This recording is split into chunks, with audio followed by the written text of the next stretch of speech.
The morning sun cast long shadows across the courtyard of Clarence's house as Detective Inspector Sarah Mitchell adjusted her Royal Protection badge. She had been assigned to the Royal Security Detail for 3 years, but today felt different. The Queen Consort's schedule showed a private appointment in central London, something that required extra attention from the security team. Camilla stepped out of the grand entrance, her elegant navy coat flowing in the autumn breeze. The Royal Protection officers quickly surrounded her as she made her way to the waiting Bentley Mulsanne. The vehicle, a symbol of royal prestige, gleamed under the morning light with its deep burgundy paint and gold accents. Sarah had noticed something unusual during the morning briefing. Intelligence reports mentioned suspicious activity near the Queen Consort's regular routes. Nothing concrete, but enough to put the entire security team on high alert. As the senior protection officer on duty, Sarah felt the weight of responsibility settling on her shoulders. The Bentley's engine purred to life as the royal convoy prepared to depart. Sarah took her position in the lead security vehicle, constantly scanning the surroundings through her trained eyes. Traffic in London was always unpredictable, but today the streets seemed unusually busy for a Tuesday morning. 20 minutes into the journey, Sarah's radio crackled with an urgent message from the backup security team. They had spotted a suspicious vehicle following the convoy at a distance. The black sedan had been maintaining the same speed and distance for several miles, changing lanes only when the royal convoy did. Sarah immediately radioed the driver of the Queen Consort's Bentley. Delta 1. We have a potential tail. Implement evasive protocol, Charlie. The convoy smoothly changed course, taking a longer route through Hyde Park. The suspicious vehicle continued following, confirming Sarah's worst fears. The backup team managed to intercept the following vehicle at a traffic light.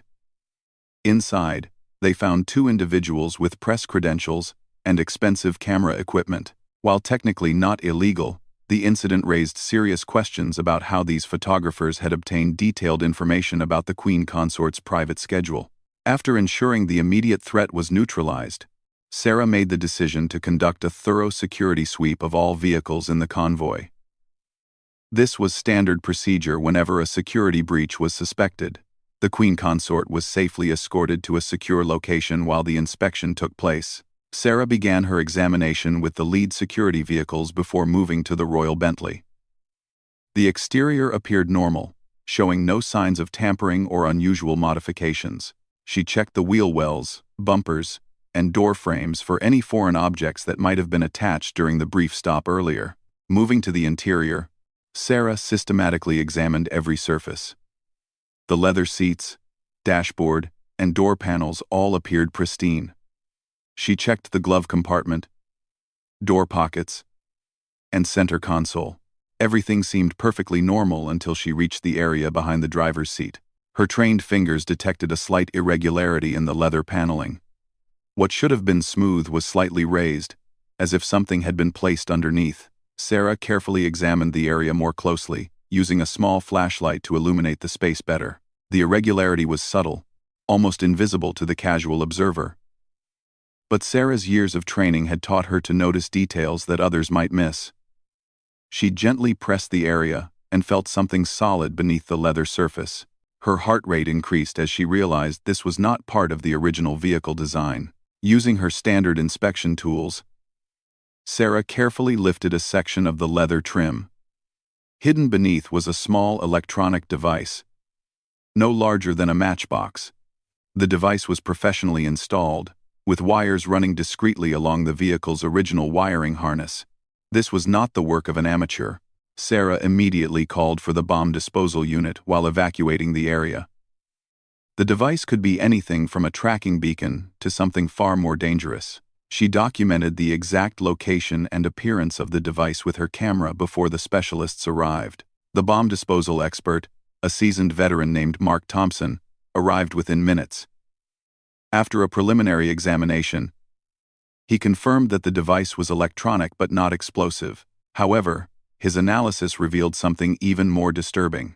The device was a sophisticated listening and tracking system, capable of recording conversations and transmitting location data in real time. Mark carefully removed the device while Sarah watched intently. The craftsmanship was impressive. clearly the work of professionals with access to advanced surveillance technology. The device had been installed recently, probably within the last week based on the fresh installation marks. Sarah's mind raced with the implications. Someone with significant resources and technical expertise had managed to plant surveillance equipment in the Queen Consort's personal vehicle. This represented a massive security breach that could have far-reaching consequences for royal safety and privacy. The initial forensic analysis revealed even more troubling details. The device contained a small memory card with several days' worth of recorded conversations and location data. The recordings included private conversations between the Queen Consort and her staff, discussions about family matters, and details about upcoming royal engagements. Sarah realized that this discovery was just the beginning of what could be a much larger investigation. Someone had been systematically gathering intelligence on the royal family's private activities. The question was, who, and what they intended to do with this information. The security team immediately implemented emergency protocols. All royal vehicles were grounded for comprehensive security sweeps. Additional protection officers were called in, and the Queen Consort's schedule was completely revised. The palace was notified of the security breach, setting in motion a series of high-level emergency meetings. As Sarah stood in the secured garage, looking at the evidence bag containing the surveillance device, she knew that this discovery would change everything. The royal family's security had been compromised in a way that no one had anticipated. The investigation that was about to begin would test every aspect of the royal protection system. Detective Inspector Sarah Mitchell stood in the secure conference room at Scotland Yard, surrounded by representatives from MI5, the Royal Protection Unit, and senior palace officials. The surveillance device recovered from the Queen Consort's Bentley sat in an evidence bag at the center of the table, its innocent appearance masking the chaos it had unleashed. Commander James Harrison from MI5 took charge of the briefing. His weathered face bore the expression of someone who had seen too many security threats over the years. The preliminary analysis of the device had revealed information that sent shockwaves through the entire royal security apparatus. The device had been manufactured by a company that specialized in government surveillance equipment. This was not something that could be purchased by ordinary citizens or even most criminal organizations. The serial number traced back to a batch that had been reported stolen from a secure government facility 6 months earlier. Sarah listened intently as the technical expert explained the device's capabilities. It could record conversations from up to 30 feet away, track precise GPS coordinates, and transmit data in real time to a remote server. Most concerning was its ability to remain undetected by standard security sweeps due to its sophisticated shielding technology. The data recovered from the device painted a disturbing picture. Someone had been monitoring the Queen Consort's movements and conversations for at least 2 weeks. The recordings included private discussions about family health matters, sensitive political conversations, and details about security arrangements for upcoming royal events. Commander Harrison revealed that the investigation had already identified several concerning patterns in the data. The surveillance had focused particularly on meetings between the Queen Consort and certain government officials. Someone appeared to be very interested in the royal family's involvement in upcoming state visits and diplomatic initiatives. Sarah was assigned to lead a specialized team tasked with identifying how the device had been installed. The installation required intimate knowledge of the Bentley's interior design and access to the vehicle when it was unattended. This suggested an inside job or someone with extraordinary resources and planning capabilities. The team began by reviewing security footage from all locations where the Royal Bentley had been parked over the previous month. The vehicle's movements were meticulously tracked, from royal residences to public engagements. Each stop was analyzed for potential security vulnerabilities. The breakthrough came when Sarah's team discovered a gap in surveillance coverage at a private garage where the Bentley had been taken for routine maintenance 3 weeks earlier. The garage, which held exclusive contracts for royal vehicle service, had experienced a temporary malfunction in their security system during the exact time period when the installation likely occurred. Sarah personally visited the garage to interview the staff. The manager, David Reynolds, was cooperative but clearly nervous about the implications of the security breach. He provided detailed records of everyone who had access to the vehicle during the maintenance period, including his own technicians and several subcontractors.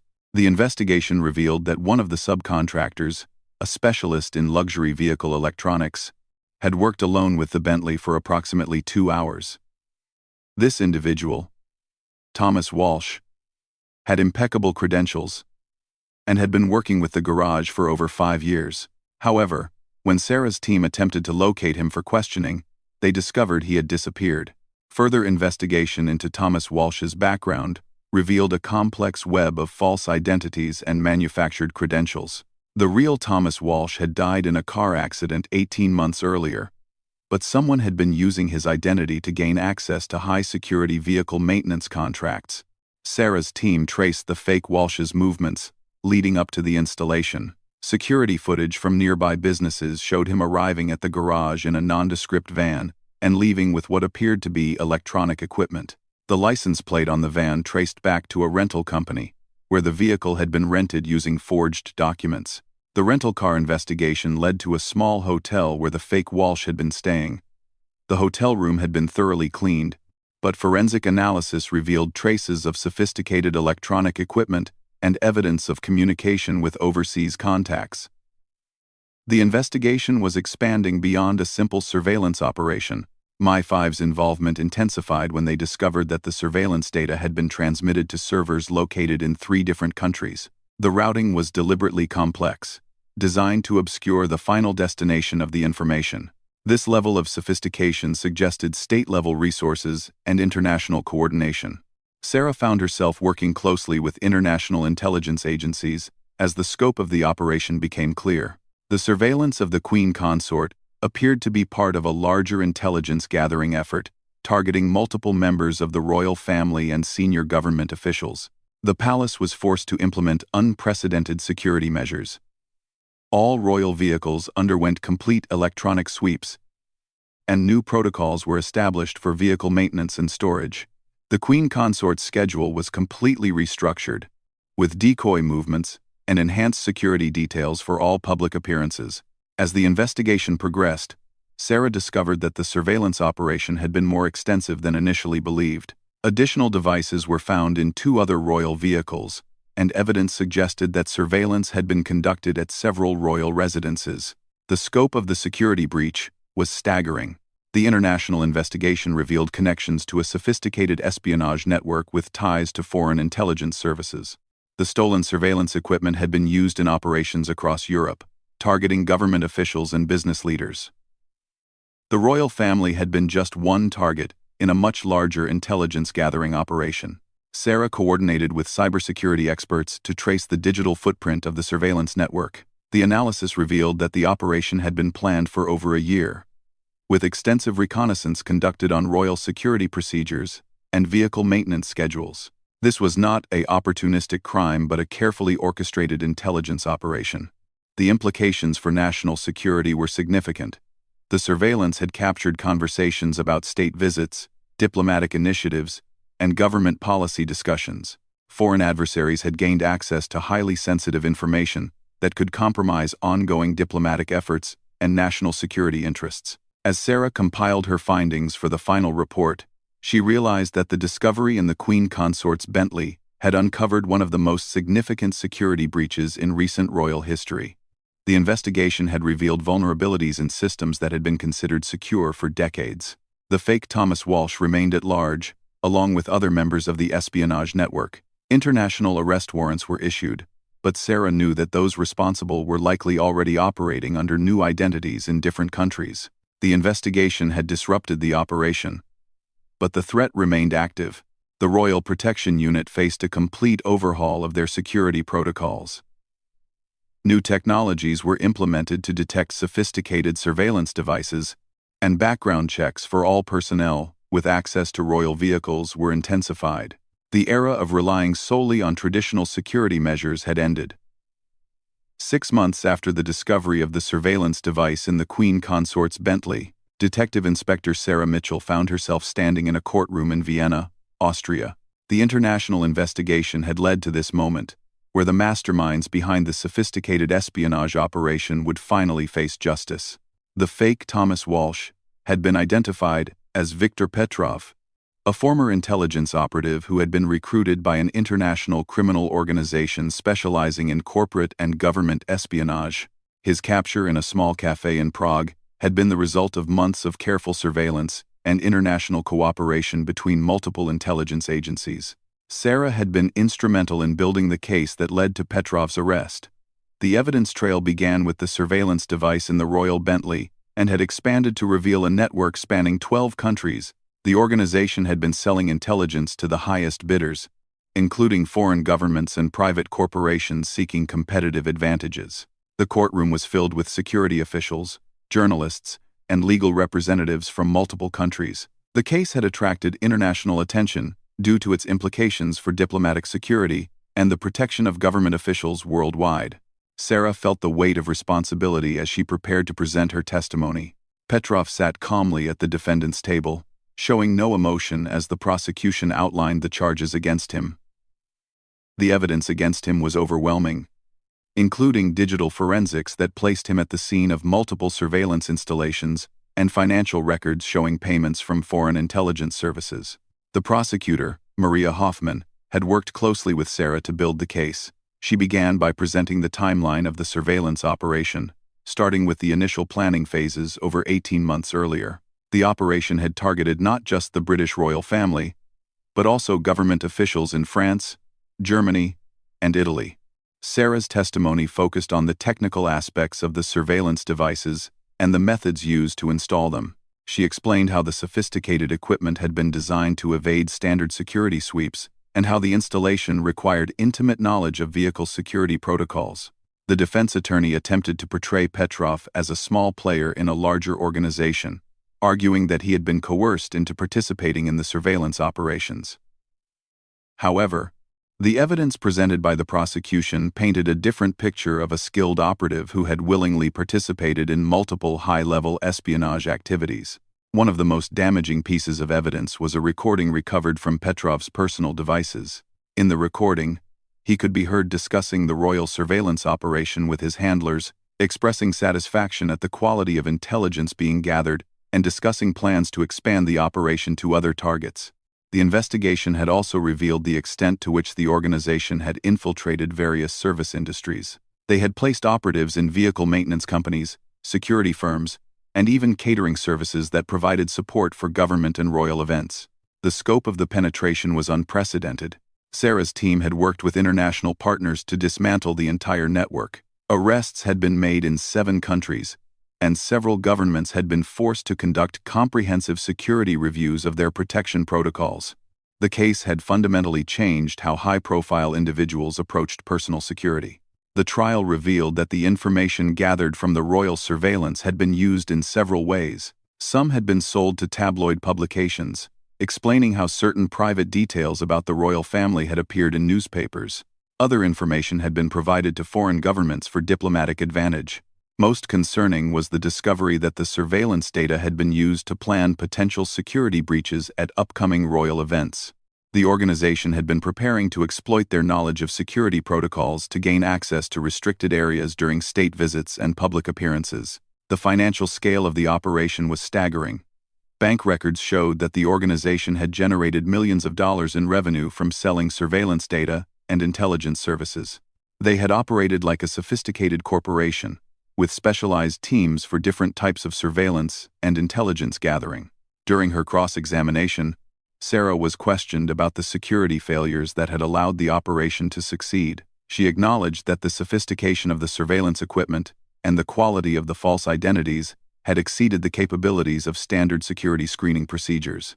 The defense attempted to argue that the Royal Protection Unit had been negligent in their security procedures.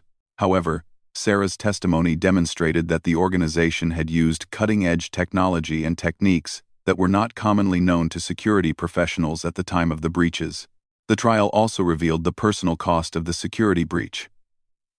Members of the royal family had been forced to completely change their daily routines and had lost a significant degree of privacy and freedom. The psychological impact of knowing that private conversations had been monitored was described as substantial. Commander Harrison from MI5 testified about the national security implications of the breach. He explained how the surveillance data could have been used to compromise diplomatic negotiations and could have endangered the safety of government officials and their families.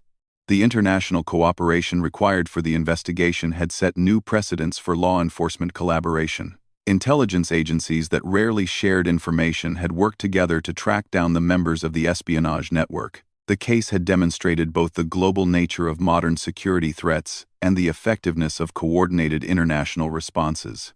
As the trial neared its conclusion, Sarah reflected on the changes that had been implemented since the discovery of the surveillance device. The Royal Protection Unit had adopted new technologies and procedures that made similar breaches much more difficult. Regular security audits were now conducted on all vehicles and facilities used by the royal family. The verdict came after 3 days of deliberation.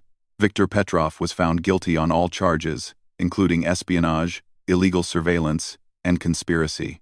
He was sentenced to 15 years in prison, with the possibility of additional charges being filed in other jurisdictions where his activities had taken place. The sentencing brought closure to a case that had consumed Sarah's professional life for months. The international espionage network had been dismantled, and its members were either in custody or being actively pursued by law enforcement agencies worldwide. However, Sarah knew that the threat of sophisticated surveillance operations would continue to evolve. The case had highlighted the need for constant vigilance and adaptation in protecting high-profile individuals from increasingly sophisticated threats. The royal family gradually returned to a more normal routine, though enhanced security measures remained in place. The Queen Consort resumed her public duties, with a new appreciation for the complexity of the security challenges faced by her protection team. Sarah received commendation for her role in uncovering and investigating the espionage network. The case had established her reputation as an expert in sophisticated surveillance threats and had led to her promotion within the Royal Protection Unit. The discovery in the Queen Consort's Bentley had ultimately strengthened rather than weakened royal security. The investigation had revealed vulnerabilities that might have remained hidden for years, and the implementation of new security protocols had significantly enhanced protection for the entire royal family. As Sarah returned to her regular duties, she carried with her the knowledge that security in the modern world required constant adaptation and international cooperation. The case had demonstrated that even the most sophisticated adversaries could be defeated through careful investigation, advanced forensics, and determined law enforcement collaboration. The Royal Bentley, after extensive security modifications and updates, returned to service with enhanced protective systems. The vehicle that had once been compromised now represented the cutting edge of automotive security technology, serving as a symbol of resilience and adaptation in the face of evolving threats.